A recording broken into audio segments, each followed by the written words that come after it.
وعلى آله وأصحابه المجاهدين الطاهرين أما بعد. Saudara-saudara kaum muslimin seiman dan sekeyakinan yang berbahagia. Pada suatu hari, seketika sedang berkumpul dengan para sahabat, Rasulullah pernah memberikan peringatan.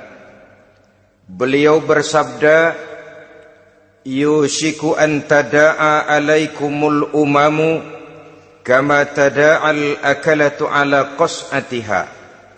Pada suatu saat nanti akan datang di tengah-tengah kamu, wahai umat Islam, di mana orang-orang lain di sekeliling kamu akan bersatu mengerubungi kamu seperti bersatunya orang-orang mengerubungi makanan di atas meja hidangan.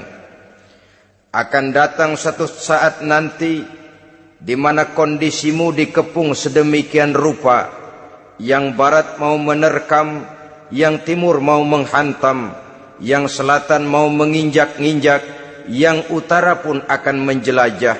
Kondisimu seperti makanan di atas meja hidangan. Sebagian sahabat merasa heran dan terkejut, lalu mereka bertanya, "Amin qillati nahnu yauma izin ya Rasulullah?" Apakah jumlah kami pada waktu itu sedikit ya Rasul? Kami sampai dikepung sedemikian rupa? Beliau menjawab, "Bal antum yauma idzin katsir." Sama sekali tidak. Kamu tidak sedikit pada saat itu. Bahkan jumlahmu sangat banyak. Kamu adalah mayoritas. Walakinnakum ghusa'un ka ghusa'is sail. Tetapi keadaanmu saat itu persis seperti buih di lautan. Banyak tetapi centang perenang. Banyak tetapi tidak punya daya dan kekuatan. Banyak tapi dipermainkan gelombang lautan, dihempaskan ke tepian pantai tanpa punya makna dan arti. Kondisimu pada saat itu kuantitas yang tanpa kualitas. Sehingga orang lain enak saja mengepung kamu. Akidahmu didangkalkan, dibanjiri dengan peradaban dan kebudayaan yang menjauhkan dari agama. Dari segi maksiat dan munkarat seluruhnya mengepung sampai kita melepaskan nilai-nilai Islam kita ini. Dan celakanya, sambung beliau, "Walyanzi'anna fi qulubi aduwikumul mahabata minkum." Akan dicabut kehebatanmu di mata musuh-musuhmu. Sehingga pada saat seperti itu, orang lain memandangmu umat Islam enteng saja, remeh saja, tidak ada apa-apanya. Sudahlah, pokoknya umat Islam sikat saja. Umat Islam enteng, umat Islam kecil, umat Islam tidak ada apa-apanya. Alangkah ironinya, alangkah menyedihkannya, memilukan dan sekaligus memalukan. Umat yang mayoritas ini dipermainkan oleh yang minoritas.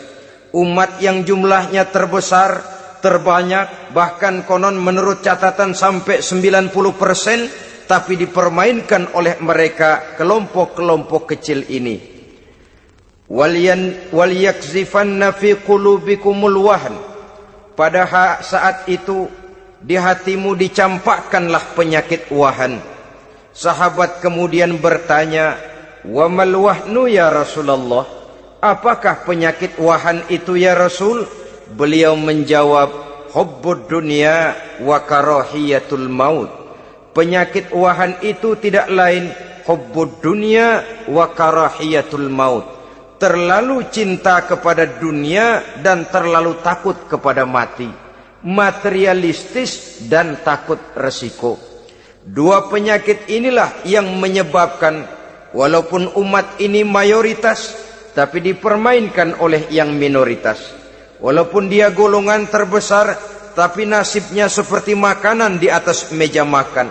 Dari segala macam penjuru mau menghantam dia. Saudara-saudara kaum muslimin yang berbahagia, ini merupakan analisa sosial bahwa pada satu saat nanti akan terjadi di tengah-tengah umat di mana kita dihantam dan diserbu dari segala macam penjuru, akidah didangkalkan, peradaban dan kebudayaan dirusak, makanan dan minuman diracuni, pakaian ditelanjangi dan lain sebagainya, sampai kita melepaskan nilai Islam yang kita cintai ini. Kondisi sosial ini satu saat akan datang kepada kita. Demikian analisa dan peringatan dari Rasulullah sallallahu alaihi wasallam. Marilah sekarang kita melihat, adalah benar bahwa di zaman sekarang kita insya Allah tidak akan mengalami perang Badar sehebat yang pernah dialami oleh Rasul dan para sahabatnya.